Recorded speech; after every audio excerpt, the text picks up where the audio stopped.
Muy bien. Segundo bloque de 678, vamos a seguir con el tema libertad de expresión. A esto se refería obviamente el informe de Papel Prensa y la discusión o la charla que tuvimos posteriormente. En este caso vamos a hacer un informe sobre la supuesta reunión de Mañeto con Tinelli y fíjense en este caso la interpretación que hay sobre la libertad de expresión. Mañeto contra el pluralismo. En los últimos meses, el sostén de Canal 13, Marcelo Tinelli, realizó interesantes definiciones políticas en sintonía con lo que expresan todas las encuestas. ¿Votaste a Kirchner alguna vez o a Cristina? Sí, lo voté. ¿Lo volverías a hacer? Sí, tranquilamente. Sí, no me gusta decir por quién voy a votar, pero si yo creo en ese momento que están dadas las condiciones para votarlo, no tenía ningún problema. ¿Cómo lo ves Argentina? Me gusta. Yo creo que estamos muy bien. Yo soy una persona con mucha esperanza en Argentina. Yo siento que estamos en un país que está andando bien. A mí como anda Argentina. ¿Qué le pedirías a la presidenta si estuvieras delante de ella? Si la tengo delante, me gustaría que nos una, que sea un factor de unión para todos los argentinos, que es una mujer elegante, inteligente, muy capaz, que ha trabajado mucho por la Argentina, es una excelente persona también y muy sensible, pueda bajar un mensaje que nos une y que nos sensibilice. ¿Sensible? Sí, yo creo que sí. Soy muy sensible.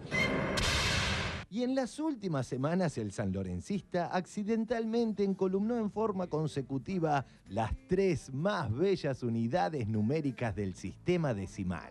Si no me vas a hablar, aunque sea decime, 2 años, 3, 4, 5, 6, 6, 7, 8, 6, 7, 8. Voto secreto del señor Ricardo Foraver por la... ¿Qué le pondrá, señores? Ahí está el voto secreto. ¿Qué le pondrá? 6, 7, 8. 6, 7, 8. Quien ante esta realidad puso el grito en el cielo fue Héctor Mañeto.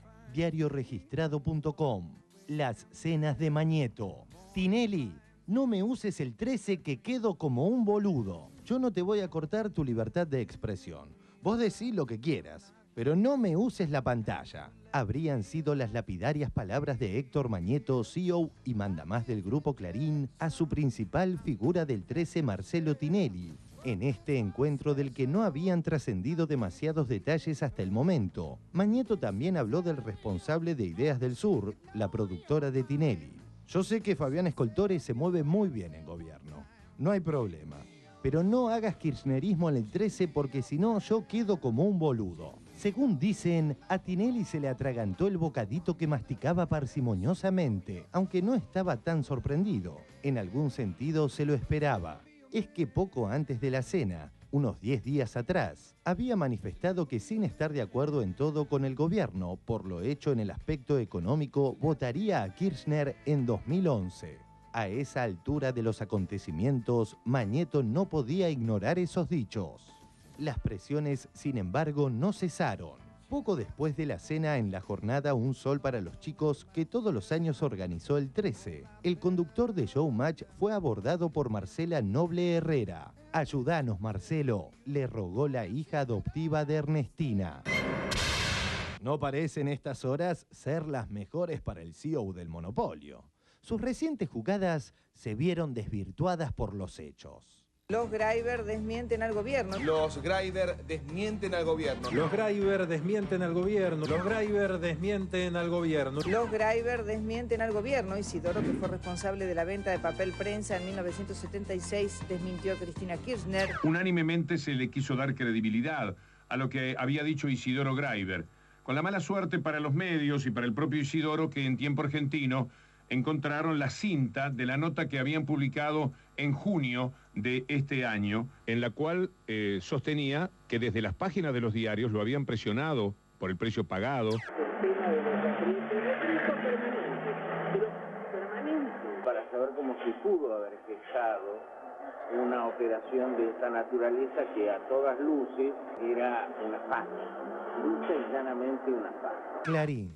El hermano y la hija de Graiber desmienten la versión del gobierno.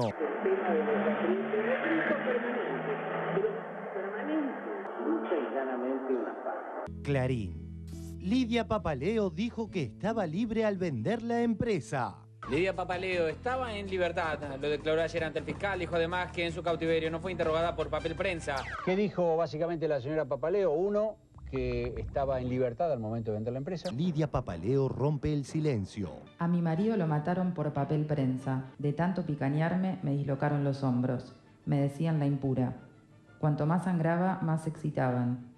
Los diarios Clarín y La Nación me robaron papel prensa asociados con la dictadura. Lidia Papaleo dijo que estaba libre al vender la empresa. Los diarios Clarín y La Nación me robaron papel prensa asociados con la dictadura. Una prensa a la altura de las circunstancias también requiere de constructores. Estudien, investiguen, sean honestos consigo mismos y con sus públicos. Clarín. Además del testimonio aportado por la viuda de David Graeber, no surge imputación alguna contra el CEO de Clarín, Héctor Mañeto. En la edición de hoy, viernes, del diario Clarín, se publica que cuando declaró en La Plata no le imputó ningún delito a Héctor Mañeto. ¿Esto es cierto? No, no es cierto. ¿Cómo va a ser verdad si yo conté de qué forma firmé los papeles que firmé y las palabras textuales de Mañeto? Dije claramente que yo fui a firmar, pero firmé bajo la presión de Mañeto. No surge imputación alguna contra el CEO de Clarín, Héctor Mañeto. No, no es cierto.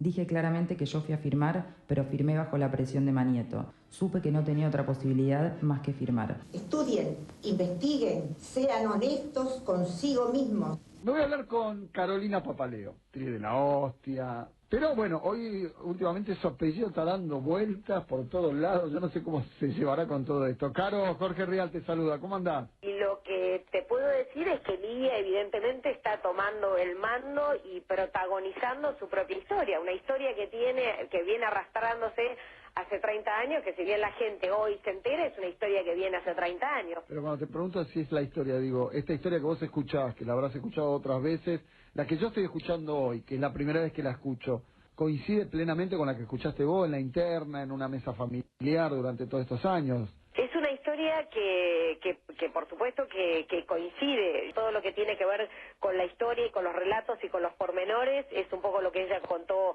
ayer, que tiene que ver con Lidia y con su protagonismo dentro de esta historia. Ella más que nadie es la que vivió la historia.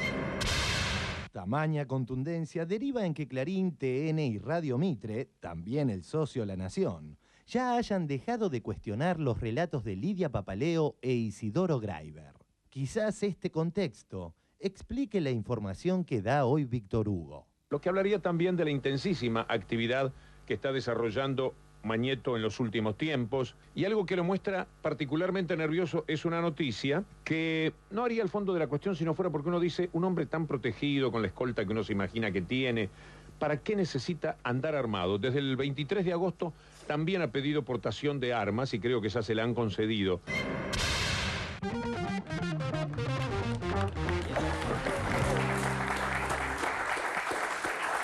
Bueno, a ver, Cintia, te quiero preguntar un poco cómo fue hecha esa entrevista con Isidoro, en qué condiciones, fue una entrevista telefónica, qué otras... No, nos encontramos, nosotros lo contamos en el diario porque tenemos un pacto con el lector y es importante que sepa cómo trabajamos.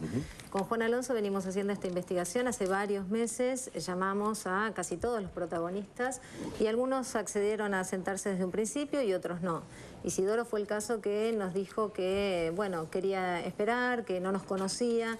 Lo cierto es que el 6 de junio nosotros publicamos esta investigación, la primera parte, porque después publicamos varias notas más, y lo llamamos después. La verdad es que yo hablé personalmente con él y me dijo que sí, que iba a acceder a hablar porque, bueno, ponderó el trabajo que habíamos hecho, dijo que prácticamente no nos habíamos equivocado en nada y quedamos en encontrarnos. Nos encontramos el 11 de junio en un bar en la esquina del diario. Y lo que nosotros hicimos ahí es un pacto de confidencialidad con él, que él nos pidió que nos iba a contar la historia, que nos iba a contar su historia, porque quería que llegáramos a la verdad, pero nos pedía que no se la pusiéramos en su boca. Y fue lo que hicimos, digamos, durante mucho tiempo nosotros reservamos la fuente. Ahora, un día nos encontramos con esa tapa de Clarín, que no sé si vos la pudiste ver, de todas maneras, sí, lo vi, sí. Que venía con una solicitada, en la que él directamente decía todo lo contrario. La verdad es que... Bueno, pero la pregunta sería, ¿a quién te parece que les mintió? ¿A quién le mintió? Sí. Yo te puedo decir, y creo que a nosotros no nos mintió, pero no por una cuestión de creencia o no creencia, sino porque los dichos de él tienen un correlato con los documentos. Acá hay un eje muy falso, que es Si Isidoro Graiber dice la verdad o dice la mentira, entonces todo depende, es la parte por el todo. Todo depende de lo que él diga, entonces la verdad o la mentira está en juego. Esto no es real. Hay muchos testimonios y hay mucha documentación al respecto, que nosotros en Tiempo Argentino la publicamos y se puede ver. Hay actas secretas, hay declaraciones incluso de Videla, de Macera, de Agosti. En libertad, en democracia.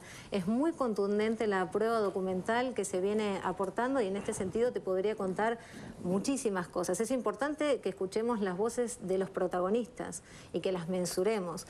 Y, por ejemplo, solo por decirte algo, Isidoro ese día, como te dije, nos dijo, vayan a ver a los diarios. A nosotros nos pasó tal cosa. Y en los diarios esa tal cosa estaba reflejada y era el apriete que les habían hecho. Jorge.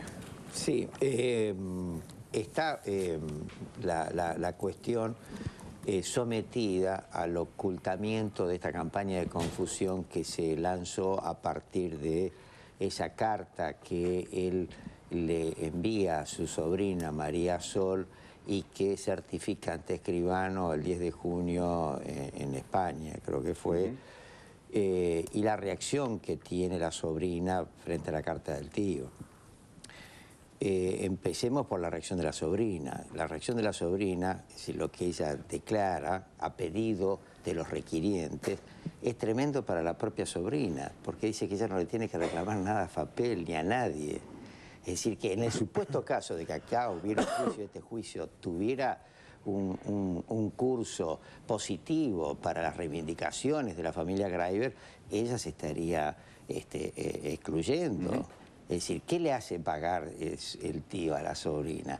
Digo, y uno cuando ve estas dos piezas, ¿sí?, ve la forma en que se hicieron. Ya lo hizo Clarín con Collazo, cuando lo llevó a una escribanía el año pasado, Jorge Rendo, a que levante una manifestación, no es un testimonio, una manifestación sobre una reunión que habrían tenido con Moreno, en la cual Moreno había hablado de romperle las costillas o la columna o los huesos a lo que no tuviera. Es una manifestación entre el escribano. Con esa manifestación después fue a una comisaría y a un juzgado a hacer una denuncia penal.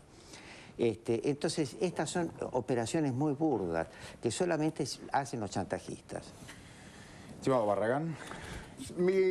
Yo tengo 3 datos sobre este informe que me parecen dudosos. El primero, que Jorge Rial por primera vez haya escuchado la cuestión de papel prensa ahora, un hombre que conoce las intimidades de Rocío Marengo, de Floppy Tesouro. Tiene que haber escuchado algo de esto antes, evidentemente. No creo tampoco que... ¿Para qué quiere portación de armas Mañeto teniendo el diario Clarín? Salvo que espere en algún momento no usar más Clarín en la cintura y necesitará un arma. Y la otra que me pareció más rara todavía es que dicen que Tinelli se atragantó con un bocadito cuando Mañeto le dijo que no... Se come, claro, es verdad. Como yo lo he visto comer 3 alfajores juntos. Es un hombre incapaz de atragantarse. Nos vamos al